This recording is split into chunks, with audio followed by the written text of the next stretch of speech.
사랑하는 형제 자매 여러분, 오늘 우리의 마음을 비추는 말씀의 여정에 함께 해주셔서 감사합니다.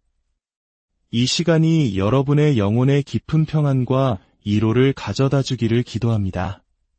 오늘 나눌 이야기가 누군가에게 힘이 될 것이라 믿으신다면 이 은혜의 말씀을 널리 나누어 주십시오. 하나님의 사랑을 전하는 귀한 통로가 되어주시는 것입니다. 또한 저희 채널을 구독하시면 앞으로도 계속될 이 깊이 있는 묵상의 시간들을 놓치지 않으실 수 있습니다. 여러분의 삶에 주님의 축복이 가득하기를 소망하며 오늘의 이야기를 시작하겠습니다. 우리가 흔히 말하는 믿음이란 무엇일까요?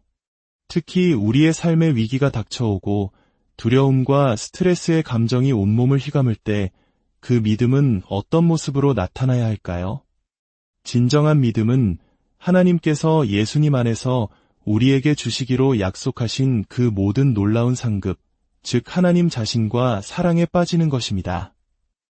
이 사랑이 너무나도 강렬하고 확실하기에 우리의 마음속에 하나님과 죄악 사이에 놓여있던 모든 다리가 불타 없어지는 것과 같습니다. 그리하여 삶의 위기가 닥쳐왔을 때 두려움과 온갖 스트레스가 우리를 집어삼키려 하고 본능적으로 안전했던 과거로 돌아가고 싶을 때 돌아보니 이미 다리는 불타버리고 없는 것입니다. 다시는 돌아갈 길이 없는 것이죠. 스트레스란 그런 것입니다. 일단 마음속에 따리를 틀면 내면이 뒤엉켜 올바른 방향 감각을 잃게 만듭니다.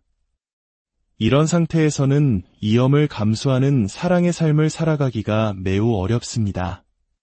오늘 우리는 히브리서 11장 23절부터 28절의 말씀을 통해 모세와 그의 부모님이 어떻게 믿음으로 위기와 스트레스를 이겨냈는지 깊이 들여다보고자 합니다. 이야기의 배경은 고대 이집트입니다. 당시 이집트의 왕 파라오는 히브리 민족의 번성에 두려움을 느꼈습니다. 특히 남자아이들이 많이 태어나는 것을 보고 이들이 훗날 자신들에게 위협이 될 것이라 생각했습니다. 그래서 끔찍한 명령을 내립니다. 갓 태어난 히브리 남자아이는 모두 찾아내 나일강에 던져 죽여라. 여자 아이들만 살려두어라. 출애굽기 1장 22절은 그 상황을 이렇게 기록합니다. 그러므로 바로가 그의 모든 백성에게 명령하여 이르되 아들이 태어나거든 너희는 그를 나일강에 던지고 딸이거든 살려두라 하였더라. 자, 여기서 우리는 두 가지 위협이 존재한다는 것을 명확히 보아야 합니다. 이 점을 이해하는 것이 오늘 말씀의 핵심입니다. 만약 위협을 하나로만 본다면 히브리서의 난해한 구절을 결코 이해할 수 없습니다. 첫 번째 위협은 명백합니다. 바로가 태어난 히브리 남자아이들을 향한 직접적인 살해 위협입니다. 파라오의 군사들은 집집마다 샅샅이 뒤져 아기들을 색출의 강물에 던졌습니다. 두 번째 위협은 암묵적이지만 더욱 무서운 것입니다. 이것은 파라오의 명령입니다. 고대 왕의 명령을 어기는 것은 곧 죽음을 의미했습니다. 따라서 이 명령은 아이를 살리려는 모든 부모를 향한 위협이기도 했습니다. 만약 내 명령을 어기고 아들을 숨긴다면 너희 또한 목숨을 부지하지 못할 것이다. 라는 서슬 퍼런 경고가 담겨 있는 것입니다.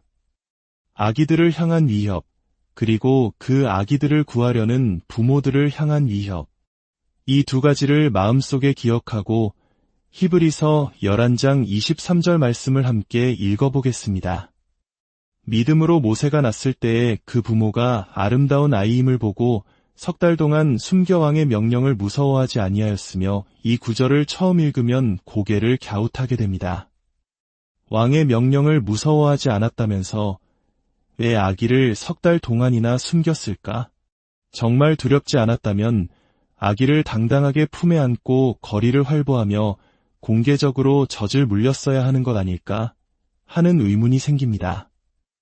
이것이 바로 우리가 앞서 이야기한 두 가지 위협을 이해해야만 풀리는 수수께끼입니다.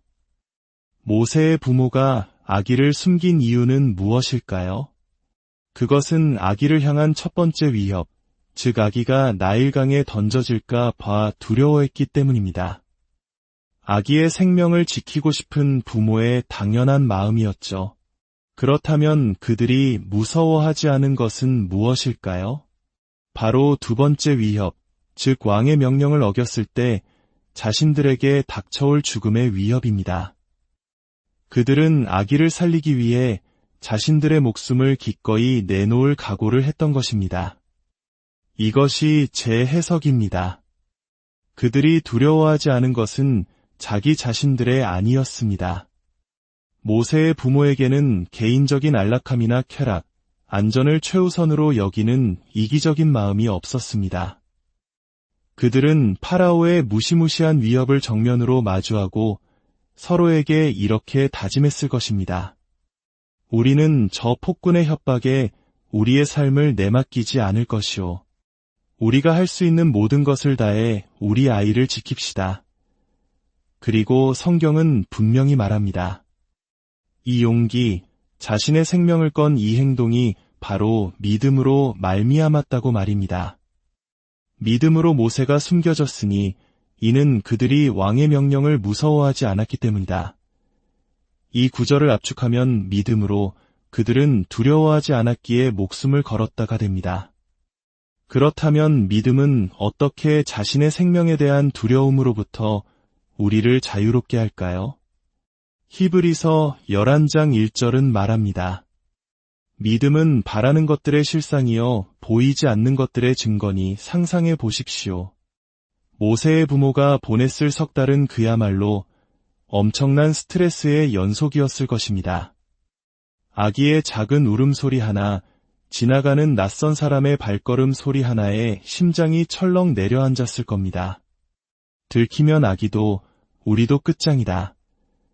이런 극도의 긴장 속에서 하룻밤이라도 편히 잠들 수 있었을까요? 아기가 밤중에 칭얼거리기라도 하면 부모는 심장이 멎는 듯한 공포 속에서 벌떡 일어나 아이를 달랬을 것입니다. 그 순간마다 우리는 이제 죽었구나라고 생각했을지도 모릅니다. 어떻게 그들은 석 달이라는 시간을 버텨낼 수 있었을까요? 어떻게 그 지옥 같은 시간 속에서 마음의 평화를 유지하고 용기를 낼 수 있었을까요? 해답은 바로 바라는 것들의 실상, 즉 소망에 대한 확신에 있었습니다. 그들은 눈에 보이는 파라오의 위협보다 더 크고 확실한 것을 보았습니다. 바로 보이지 않는 하나님과 그분의 약속, 영원한 하늘나라, 죄 사함의 은혜, 그리고 하나님께서 예비하신 영광스러운 미래를 믿음의 눈으로 바라보았습니다. 그 소망이 너무나도 확실하고 너무나도 만족스러우며 모든 필요를 채워주었기에 그들은 언제 죽을지 모르는 공포 속에서도 아기를 지켜낼 수 있었던 것입니다. 이것이 바로 믿음이 우리 삶 속에서 해야 할 역할입니다. 이제 시간을 뛰어넘어 27절로 가보겠습니다. 그리고 다시 24절로 돌아올 텐데 그 이유는 27절이 23절보다 더 이해하기 어려운 구절이며 그 해답이 방금 우리가 나눈 이야기 속에 있기 때문입니다. 성인이 된 모세는 파라오의 궁전에서의 삶에 큰 불편함을 느끼기 시작합니다. 하나님의 놀라운 섭리로 그는 자신을 강가에서 구해준 공주의 아들로 자라면서도 친어머니의 손에 양육받았습니다. 그래서 그는 자신이 히브리인이라는 정체성을 잊지 않았고 고통받는 동족의 참상을 외면할 수 없었습니다. 그러던 어느 날 한 이집트 감독관이 히브리 노예를 무자비하게 채찍질하는 광경을 목격합니다. 그 순간 모세의 내면에서 무언가 폭발했습니다. 나는 누구인가? 나의 하나님은 누구시며 나의 백성은 누구인가? 나는 어디에 서야 하는가? 나는 누구의 편인가? 이것은 한 인간이 겪는 거대한 정체성의 위기였습니다. 그리고 모세는 그 순간 자신의 남은 인생을 결정지을 선택을 합니다. 그는 이집트 감독관을 죽이고 동족을 구합니다. 그러나 다음 날 이 일이 탄로났다는 것을 알게 된 모세는 두려워합니다. 출애굽기 2장 14절은 명확하게 기록합니다. 모세가 두려워하여 이르되 일이 탈로 되었도다. 그리고 15절은 바로가 이 일을 듣고 모세를 죽이고자 하여 찾은지라 모세가 바로의 낯을 피하여 미디안 땅에 머물며 라고 말합니다. 자, 여기서 거대한 문제가 발생합니다. 출애굽기는 모세가 두려워서 도망쳤다고 말하는데 히브리서 11장 27절은 정반대의 이야기를 합니다. 믿음으로 그는 왕의 분노를 두려워하지 아니하고 이집트를 떠났으니 이것은 명백한 모순처럼 보입니다. 그의 부모가 아기를 숨겼을 때처럼 모세는 두려워서 떠난 것일까요? 아니면 두려워하지 않고 떠난 것일까요? 히브리서의 저자는 구약 성경의 무지한 사람이 아니었습니다. 오히려 구약의 대가였습니다. 그는 출애굽기 2장 14절의 내용을 누구보다 잘 알고 있었습니다. 그는 모순된 주장을 하는 것이 아니라 우리가 출애굽기의 사건을 두려움이라는 감정 하나만으로 오해하지 않도록 더 깊은 해석을 제공하고 있는 것입니다. 그렇다면 이 모순을 어떻게 이해해야 할까요? 그 열쇠는 27절에 나오는 견디었으니 또는 인내하였으니 라는 단어에 있습니다. 믿음으로 그는 왕의 분노를 두려워하지 아니하고 이집트를 떠났으니 이는 보이지 아니하는 자를 보는 것 같이 하여 참았음이라 히브리서 저자는 말합니다. 모세를 이집트 밖으로 몰아낸 근본적인 동력은 두려움이 아니라 인내였다고 말입니다. 무엇에 대한 인내였을까요? 여기서 우리는 다시 24절과 26절로 돌아가야 합니다. 믿음으로 모세는 장성하여 바로의 공주의 아들이라 칭함받기를 거절하고 도리어 하나님의 백성과 함께 고난받기를 잠시 죄악의 낙을 누리는 것보다 더 좋아하고 그리스도를 위하여 받는 수모를 이집트의 모든 보화보다 더 큰 재물로 여겼으니 이는 상주심을 바라봄이라. 보십시오. 모세는 파라오의 살해 위협이 있기 전에 이미 중대한 선택을 했습니다. 이것이 절대적으로 중요합니다. 그는 이미 마음속으로 결단을 내렸습니다. 나는 고난을 택하겠다. 나는 수모를 택하겠다.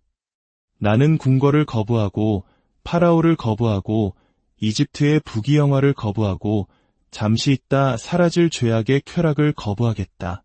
나는 이제 하나님과 그분의 백성과 함께하는 새로운 길을 갈 것이다. 이 결단이 모세의 마음속에서 먼저 일어났습니다. 그리고 그 후에 파라오가 그를 죽이려 한다는 위협이 닥쳐온 것입니다. 물론 다른 모든 인간처럼 모세도 파라오가 자신을 쫓는다는 소식을 들었을 때 심장이 빠르게 뛰고 손바닥에 땀이 났을 것입니다. 마음이 혼란스럽고 어떻게 해야 하나 번민했을 것입니다. 히브리서 저자는 이런 인간적인 감정을 부인하지 않습니다. 그가 부인하는 것은 모세의 행동이 단지 자기 목숨을 보존하려는 이기심이나 안락함을 추구하는 비겁함에서 비롯되었다는 생각입니다. 모세의 도망은 그가 이미 믿음으로 선택한 길을 계속해서 인내하고 견뎌내는 과정의 일부였습니다. 그는 지리적으로 이집트를 떠나기 전에 이미 마음속으로 이집트로 돌아가는 모든 다리를 불태워버렸던 것입니다. 이것이 오늘 우리가 붙잡아야 할 핵심 메시지입니다. 사랑하는 형제 자매 여러분, 믿음이란 본질적으로 하나님과 그분이 약속하신 상급과 깊은 사랑에 빠지는 것입니다.